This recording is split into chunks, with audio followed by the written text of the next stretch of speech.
बिस्मिल्लाहिर्रहमानिर्रहीम। अस्सलाम वालेकुम दोस्तों, आज आप सब लोगों की पसंदीदा गाड़ी, एक जापानी गाड़ी एंड्रेस करोल आप लोगों को दिखाने जा रहा हूँ।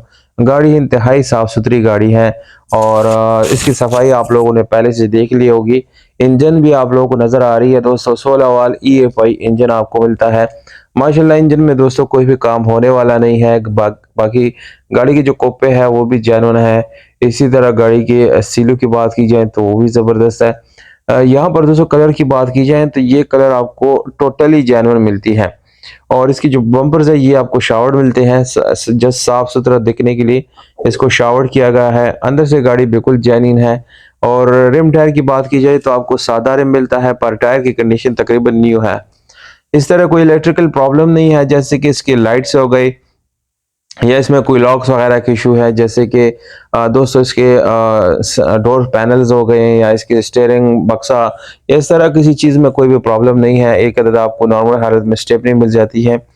फर्श की बात की जाए तो गाड़ी के फर्श जो है नीचे से ओके है, कोई जंग आलूद नहीं है। बाकी गाड़ी की जो ग्लासेस है वो भी बिल्कुल साफ सुथरी हैं और टिंटेड है। सीट्स की कंडीशन आप लोग पहले से देख चुके हैं। जापानी गाड़ियों में अक्सर बहुत ही उम्दा क्वालिटी की सीट्स आते हैं और इंतहाई कंफर्टेबल भी होती हैं। अब दोस्तों यहाँ पर जो कंडीशन थी वो मैंने आप लोगों के साथ शेयर कर दी। अब गाड़ी की जो प्राइस है या बाकी चीज़ें उसकी तरफ हम जाएंगे दोस्तों, पर यहाँ से आप लोगों को एक चीज़ बताता चलो कि आप जब भी कोई गाड़ी खरीदने जाते हैं तो गाड़ियों का एक्सपर्ट अपने पास ज़रूर रखें, लेके जाएं, ताकि आपको सारी डिटेल वो खुद बता सकें और इसको कंफर्म भी कर सकें। 11 लाख रुपए इसकी कीमत है। आज़ाद कश्मीर में इसको गाड़ी खड़ी है।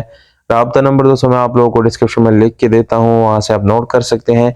जिन लोगों को ये गाड़ी पसंद आती है, वीडियो पसंद आती है, तो दोस्तों वीडियो को लाइक, चैनल को सब्सक्राइब ज़रूर करें और ज़्यादा से ज़्यादा ये वीडियो अपने फ्रेंड्स के साथ शेयर करें, ताकि ज़्यादा से ज़्यादा लोग इसको जो है देख के फ़ायदा उठा सके। बहुत शुक्रिया, अपना ख्याल रखें।